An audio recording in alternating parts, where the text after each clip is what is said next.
Professor തോണ്ടന്റെ നേതൃത്വത്തിൽ ഒരു കൂട്ടം സയന്റിസ്റ്റുകൾ ലോഗനിൽ എക്സ്പെരിമെന്റ് ചെയ്ത് ലോഗന്റെ ബോഡി മൊത്തം അഡമാന്റിയം കയറ്റുന്നു. Logan ചങ്ങലയിൽ ബന്ധിതനായി professor തോണ്ടന്റെ തടങ്കലിലാണ്.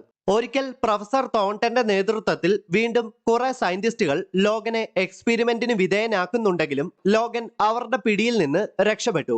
സയന്റിസ്റ്റുകളെ എല്ലാം കൊന്ന ലോഗൻ പ്രൊഫസർ തോണ്ടന്റെ വലത് കൈ തന്റെ അഡമാന്റിയ ക്ലോസ് ഉപയോഗിച്ച് വെട്ടിക്കളയുന്നു. പ്രൊഫസർ തോണ്ടന്റെ സോൾജേഴ്സിനെ എല്ലാം കൊന്നു തള്ളിയ ലോഗൻ തോണ്ടന്റെ വെപ്പണക്സ് ഫെസിലിറ്റിയിൽ നിന്നും എവിടേക്കോ രക്ഷപ്പെടുന്നു.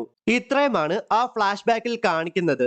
സേബർ ടൂത്തിന്റെ ഒറ്റയടിയിൽ വോൾവറിന് ബോധം വന്നു. ടീം എക്സ് വോൾവറിനെ ബന്ദിയാക്കിയിരിക്കുകയാണ്, അതും പ്രൊഫസർ തോണ്ടന്റെ വെപ്പണക്സ് ഫെസിലിറ്റിയിൽ. പെട്ടെന്ന് പ്രൊഫസർ തോണ്ടൻ ഒമേഗ റെഡിനോടൊപ്പം അവിടേക്കെത്തി.